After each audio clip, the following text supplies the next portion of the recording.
بات کرواتے ہیں محترم مولانا طارق جمیل صاحب سے۔ السلام علیکم اور بہت بہت شکریہ کہ آپ نے ہمیں وقت دیا اور یہ موقع دیا۔ وعلیکم السلام ورحمۃ اللہ وبرکاتہ۔ مولانا صاحب، جب کوئی اس مقام پہ پہنچ جاتا ہے جہاں آپ ہیں، میرا نہیں خیال کہ ہماری تاریخ کہیں بتاتی ہے کہ کسی کا ایسا مقام رہا ہے، جتنے چاہنے والے، جتنے فینز آپ کے ہیں، وہاں پہنچ کے ہم جیسے لوگ جو آپ کو چاہتے ہیں اور آپ جیسا تو ہم بن نہیں سکتے لیکن آپ کو فالو کرتے ہیں، تو وہاں پہنچ کے ہم آپ کو یہ سمجھنے لگتے ہیں کہ آپ سے تو کبھی کوئی غلطی ہو نہیں سکتی۔ آپ خود اس پہ کیا کہتے ہیں؟ بسم اللہ الرحمن الرحیم، والصلاة والسلام علی رسولہ الکریم وعلی آلہ وصحبہ اجمعین۔ وہ انسان ہی نہیں جس سے خطا نہ ہو، پھر تو میں فرشتہ بن جاؤں۔ انسان ہے ہی وہ جس سے بھول سے بھی خطا ہوتی ہے اور جان بوجھ کے بھی خطا ہوتی ہے، اس لیے کبھی کسی کو اس طرح نہیں دیکھنا چاہیے۔ جیسے میں مشہور ہو گیا ہوں اللہ کے فضل و کرم سے، تو مجھ سے پیار کرنے والے مجھے ایسے دیکھیں کہ میں ہر خطا سے بری ہوں۔ اللہ کی قسم ایسا ہرگز نہیں۔ ہر انسان خطا کا پتلا ہے اور اللہ سب کو معاف کرنے کے لیے اعلان کر رہا ہے، میرے بندے تو توبہ کر میں معاف کر دوں گا۔ اور ایک حدیث بتا دیتا ہوں، میرے نبی نے فرمایا کلکم خطاؤن، تم سب خطاؤں میں گھرے ہوئے ہو، وخیر الخطائین التوابون، سب سے بہترین خطا کرنے والا وہ ہے جو توبہ کر لے۔ یہ تو میرے نبی کی رحمت اور میرے اللہ کی رحمت۔ میرے نبی نے بتائی کہ ما اسر من استغفر وین عاد فی الیوم 70 مرۃ، کوئی آدمی ایک دن میں 70 دفعہ بھی خطا کرے اور اللہ سے معافی مانگ لے ہر دفعہ، تو وہ گناہگار نہیں ہے۔ تو میں بھی اپنے آپ کو ایک خطاوار گناہگار انسان سمجھتا ہوں، روزانہ اللہ سے معافی مانگتا ہوں، توبہ کے نفل پڑھتا ہوں۔ اچھا مولانا صاحب، آپ ماشاءاللہ اپنی اہلیہ کا اپنے خطابات میں بہت دفعہ اپنے گھر کا ذکر ہوتا ہے، یہ اہلیہ اماں کی پسند تھیں یا خود چنی تھیں آپ نے؟ مولوی کو کون پسند پہ دیتا اور جب میں نے بیٹا میں نے 71 میں میڈیکل لائن چھوڑی، اس وقت ڈاکٹر ایک بہت بڑا امیج تھا اور مولوی ایک گندگی کا کیڑا شمار ہوتا تھا۔ اور میں جس فیملی سے تعلق رکھتا ہوں، ہم پنجاب کے لوکل زمیندار ہیں جو تکبر سے بھرے ہوتے ہیں۔ میں نے جب وہ راستہ چھوڑ کے علم حاصل کرنے کا ارادہ کیا تو میرے والد رحمۃ اللہ علیہ نے مجھے گھر سے نکال دیا۔ یہ 23 نومبر 1972 ہفتے کا دن تھا اور صبح میں ناشتہ کر رہا تھا تو میرے والد باہر سے تشریف لائے، دھوتی باندھی ہوئی، دھوتی باندھتے تو اس وقت سب، ہماری تو بوڑھی عورتیں بھی دھوتی باندھتی تھی اس وقت، اور کرتا کھلا جیسے ہوتا ہے۔ تو مجھے دیکھتی ان کا پارا چڑھ گیا اور کہنے لگے یہ تم مولوی بننا ہے تو میرے گھر ہی چون نکل جا۔ تو انہوں نے زور سے کہا کہ میرا لقمہ ہی میرے ہاتھ سے گر گیا۔ تو میں بستر اٹھا کے نکل گیا، پھر میں رائمنڈ چلا گیا، وہاں اللہ نے مجھے داخلہ دے دیا۔ تو جب میں فارغ ہوا تو میری فیملی، عام طور پر ہم فیملی کو ترجیح دیتے ہیں، مجھے کوئی رشتہ دینے کے لیے تیار نہیں تھا۔ تو کہتے مولوی نے رشتہ دے بھی ہے، یہ تو بھیک مانگ کے، حالانکہ اللہ نے اتنا کچھ دیا ہوا، پھر کہتا ہے یہ تو لوگوں سے بھیک مانگ کے کھائے گا، لہٰذا یہ میری پسند نہیں تھی۔ یہ ایک جگہ میرا بیان ہوا تو وہاں مستورات میں بیان کے بعد عورتیں آپس میں بات کرنے لگیں مولانا صاحب کی شادی ہوئی ہے کہ نہیں ہوئی۔ تو میری بہن بیٹھی تھی وہاں بیان میں، وہ کہنے لگی اس کو تو کوئی بیٹی دیتا ہی کوئی نہیں۔ تو میری ساس بیٹھی تھیں کہ کیوں نہیں، ہم انشاءاللہ دیں گے۔ اس طرح سے بات چلی اور میرا رشتہ ہوا۔ اور سب آپ کنٹروورشل باتوں سے یا ایسی باتوں سے جو کسی خاص اسکالر نے کسی خاص طبقے کے لیے کہی ہو، اس سے دور رہنا چاہتے ہیں کیونکہ ہم اگر آپ کو جب بھی سنتے ہیں ہم یگانگت دیکھتے ہیں, ہم بھائی چارہ دیکھتے ہیں. سب سے بڑی بات یہ ہے کہ آپ کے پیغام, آپ کے خطابات سن کے یہ سمجھ میں آتا ہے کہ اللہ ہم سے اتنا قریب اور اتنا ڈھیر سارا پیار ہے, ہمیں آپ ڈراتے نہیں ہیں اللہ سے. مجھے یہ لگتا ہے کہ دیکھو بیٹا, اللہ تو خود سراپا محبت ہے, اس سے ڈرنا نہیں ہے, اس سے پیار کرنا ہے. ہاں اپنی خطاؤں پہ ڈرنا ہے کہ میں نافرمانی کر رہا ہوں. اللہ کی قسم, اللہ محبت کرنے کا والی ذات ہے, اور محبت اس سے کی جائے وہ ہم سے کرتا ہے. آپ کو ایک حدیث یاد ہے, یا ابن آدم انی لک محب. اللہ اکبر. میرا اللہ کہہ رہا ہے اے آدم کے بیٹے, اے مسلمان نہیں کہا, اے مومن مسلم نہیں کہا, اے مومنہ مسلمہ نہیں کہا, اے آدم کی اولاد. آگے نا سارے اس میں, مسلم نان مسلم, انی لک محب, میں تم سے پیار کرتا ہوں. فبحقی علیک کلی محبہ, تمہیں میرے حق کی قسم تو بھی مجھ سے پیار کر. تو بس میں یہی سبق بانٹتا ہوں کہ آپس میں بھی محبتیں بانٹیں, اللہ سے بھی محبت کریں. اس پر مجھے آپ کے واجد قاضی رحمۃ اللہ علیہ یاد آ گئے. وہ میرے پاس, وہ مجھے ملنے آئے, میں ڈیفینس میں تھا, سہیل بھائی کے گھر. کہنے کہ میں کبھی کسی مولوی سے نہیں ملا, آپ پہلے مولوی ہیں جن سے میں مل رہا ہوں کہ آپ اللہ سے ڈراتے نہیں ہیں, آپ اللہ سے ملاتے ہیں. جی تو اللہ خود یہ چاہتا ہے.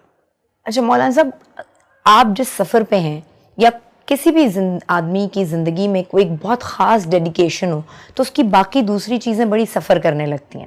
آپ کو کبھی احساس ہوتا ہے کہ اس راستے پہ چلتے چلتے آپ کی فیملی ہے جو سفر کرتی ہے, آپ کے نواسا نواسی, پوتا پوتی, آپ کے اپنے بچے, آپ کی اپنی اہلیہ, انہیں آپ بڑے کم میسر ہوتے ہیں؟ دیکھو بیٹا, یہ اس امت کی ذمہ داری ہے, میرے اکیلے پر نہیں.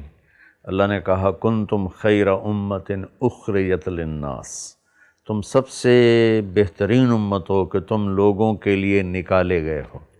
یہ تو اللہ نے سب کو کہا ہے. جیسے نماز تو سب پہ فرض ہے, بہت سے نہیں پڑھتے, تھوڑے سے پڑھتے ہیں. تو اللہ نے اس امت کی ڈیوٹی لگائی کہ تم نے, تمہارے نبی کے بعد کوئی نبی نہیں آئے گا, تو میرا پیغام آگے پہنچانا تمہارے ذمہ ہے. اخرجت للناس, تم نکالے گئے ہو. کیا کرتے ہو؟ تأمرون بالمعروف وتنہون عن المنکر, بھلائیاں پھیلاتے ہو, برائیوں سے روکتے ہو. لیکن میں اپنے بچوں کو ٹائم دیتا ہوں اللہ کے فضل سے. اچھا, کبھی میں نے اپنی غیر حاضری کے بعد جب میں گھر آتا ہوں, اب تو اتنی زیادہ بھی نہیں رہی, شروع میں تھی, تو میں اپنے بچوں کو اتنی محبت دیتا تھا, گھر والوں کو اتنا پیار دیتا تھا کہ میری بچوں سے دوستی ہے. اب میں ایک بزرگ کے خاکے میں تبدیل ہو چکا ہوں, لیکن میرے بیٹے میرے دوست ہیں, میری بیٹیاں میری دوست ہیں. وہ مجھ سے ایسی بے تکلف ہیں جیسے دوست کے ساتھ بے تکلف ہوتا ہے. یہی مجھے میرے نبی نے سکھایا, بچوں کو پیار دو, بیوی کو پیار دو. تو لہٰذا اللہ کے فضل سے یقیناً تھوڑا سا ہوتا تو ہے, لیکن وہ کور ہو جاتا ہے الحمدللہ. اچھا, جب گھر والی شکایت کرتی ہیں کہ ٹائم نہیں ہوتا, تو وہ شکایت کرتی ہیں کبھی؟ نہیں, اللہ میری بیگم کو بہت جزائے خیر دے, انہوں نے کبھی یہ شکایت نہیں کی. ہاں, میں گھر میں آؤں اور پھر لوگ میرے ملنے والے گھیر لیں, پھر وہ شکایت کرتی ہے کہ گھر میں آگے تو ہمیں ٹائم دو. اس میں مجھ سے کوتاہی ہو جاتی ہے کہ اب ایک ملنے آ گیا ہے تو اس کو نہ ملوں تو وہ کہیں گے بڑا متکبر مولوی ہے. اچھا, اب جو میں سوال کرنے جا رہی ہوں وہ ہماری خواتین کو بہت پسند آئے گا, کیونکہ وہ چاہتی تھیں, انہوں نے کہا تھا مجھے بہت ساری خواتین نے کہ مولانا صاحب سے یہ سوال بھائی ضرور پوچھنا کہ جب مذہب دوسری شادی کی اجازت دیتا ہے تو خود انہوں نے کبھی ایسا نہیں کیا. اللہ تعالیٰ نے دوسری شادی کی اجازت دی ہے ایک شرط کے ساتھ, فَإِن لَمْ تَعْدِلُوا, کہ عدل کرو. عدل نہیں کر سکتے تو پھر فواحدہ, پھر ایک ہی ہے. ایسے نہیں کہ عورت کو اللہ تعالیٰ نے کھیل کی چیز بنا دیا ہو. جس آدمی نے 2 شادیاں کیں یا 3 کیں یا 4 کیں اور اس نے بیویوں میں عدل نہ کیا, وہ رات میں تہجد پڑھتا رہے, دن میں روزے رکھتا رہے, تو قیامت کے دن فالج کے ساتھ اٹھے گا. اس کی ایک سائیڈ پوری اس پر فالج ہوگا. اچھا مولانا صاحب, اتنی ساری مصروفیات میں آپ اپنی صحت کا خیال کس طرح رکھ پاتے ہیں؟ یہ تو مجھے پتہ ہے اور ہم نے سنا ہے کہ آپ کھانا بہت کم کھاتے ہیں. اور ایک ہی دفعہ نکالتے ہیں اور بس اس کے بعد دوبارہ دوسری دفعہ نہیں لیتے. اس کے علاوہ کبھی کوئی ورزش، واک، یہ آپ کو ڈاکٹر نے ایڈوائز بھی کی ہوگی؟ جی اللہ کا شکر ہے. ایک تو میں ورزش کرتا ہوں، یوگا کرتا ہوں، اس میں ناغہ تو ہو جاتا ہے، لیکن میری زندگی میں ایسا کبھی نہیں ہوا کہ میں سست مولوی ہوں یا صرف کھا کے لیٹ جاؤں. میں نے ساری زندگی مشقت کی ہے، ویٹ بھی اٹھاتا ہوں، واک بھی کرتا ہوں، یوگا بھی کرتا ہوں، اور اس سب سے بڑھ کر یہ ہے کہ میں کم کھاتا ہوں. حکیم سعید صاحب رحمۃ اللہ علیہ فرمایا کرتے تھے جو ہم سے پہلے بیمار ہوئے، جو آج بیمار ہو رہے ہیں، جو آئندہ بیمار ہوں گے، سب زیادہ کھانے کی وجہ سے.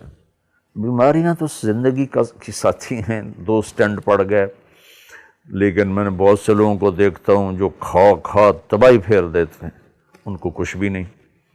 اور میں اتنی احتیاط سے کھا رہا ہوں جب سے اللہ نے مجھے دین کی طرف لگایا، لیکن مجھے ہارٹ کب ہو گیا تو وہ اللہ کی تقدیر ہے، اس پہ راضی رہنا ہوتا ہے. مولانا صاحب اگر میں آپ سے یہ پوچھوں کہ سارے دین کا خلاصہ کیا ہے؟ آپ نے حضرت معاذ بن جبل سے فرمایا معاذ تمہیں سارے دین کا خلاصہ بتاؤں. طارق جمیل نہیں کہہ رہا، میرا نبی، میری صرف زبان استعمال ہو رہی. معاذ تمہیں سارے دین کا خلاصہ بتاؤں؟ میں کہا رسول اللہ کیا؟ تو آپ نے زبان باہر نکال کے اس کو پکڑا، پھر کہا کف ھذا، اس کو قابو میں رکھنا. تو وہ کہنے لگے یا رسول اللہ زبان کے بول پر بھی کوئی حساب ہوگا؟ تو آپ نے کہا تیرا بھلا ہو، سب سے زیادہ وَهَلْ يَكُبُّ النَّاسَ فِي نَارِ جَهَنَّمَ إِلَّا حَصَائِدُ أَلْسِنَتِهِمْ، سب سے زیادہ جہنم میں گرانے والی زبان ہوگی. مولانا صاحب یہ تو ہم جانتے ہیں کہ آپ کو کسی سے کوئی شکایت نہیں ہوتی، آپ دل میں کسی کے لیے کوئی بغض کینہ نہیں رکھتے، یا آپ ہم سب کو بھی بتا رہے ہوتے ہیں. لیکن ہم تو عوام ہیں، ہم گورنمنٹ سے شکایت بھی کرتے ہیں، ہمیں ایک کے بعد دوسرا صدر، وزیر اعظم برا بھی لگتا ہے، پھر کبھی پچھلے والے کو یاد کر کے کہتے ہیں وہ زیادہ بہتر تھا. تو اگر میں آپ سے پوچھوں کہ آپ گورنمنٹ سے خوش ہیں تو آپ کا جواب کیا ہوگا؟ دیکھو میں ساری دنیا کے مسلمانوں سے خوش ہوں، اور پوری دنیا کے غیر مسلموں سے میری ہمدردی ہے. میرا معاملہ میرے اللہ کے ساتھ ہے، تنگی ترشی اس کی طرف سے آتی ہے. میں کبھی کسی کی برائیاں نہیں دیکھتا، چاہے وہ حکمران ہے اور چاہے وہ ریڈی چلانے والا ہے. اس لیے اللہ کے فضل سے میرا دل سب سے صاف ہے. شکوہ شکایت سے اللہ نے مجھے بچایا ہوا ہے. حکمران آتے ہیں جیسے ہمارے عمل ہوتے، جیسے ہمارے عمل ہوں گے ایسے ہمارے حاکم ہوں گے. اور صرف حکمران اگر خراب ہوں تو پھر چلو کوئی آدمی شکایت کرے. ہمارا تو مزدور سے لے کر حکمران تک، اور ایک گیٹ کیپر سے لے کر وفاقی سیکٹری تک، اور پنجابی، سندھی، بلوچی، پٹھان، ہر جگہ بددیانتی اور جھوٹ، اس نے تباہی پھیلا دی. یعنی اس کا مطلب یہ ہے کہ پہلے میں خود ٹھیک ہو جاؤں، بس پھر میں اپنی دوسرے ذات کو سے دیکھوں. بیٹا سفر شروع ہوتا ہے، ایمان کا سفر. اب جو ایک آیت یاد آ گئی تو لگا لا تکلف الا نفسک وحرض المؤمنین. میرے محبوب آپ اپنی ذات سے کام کریں اور دوسروں کو بس آپ اچھی بات سنائیں.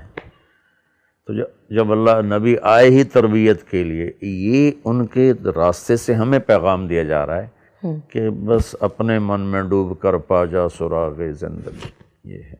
بہت بہت شکریہ مولانا صاحب، بہت شکریہ.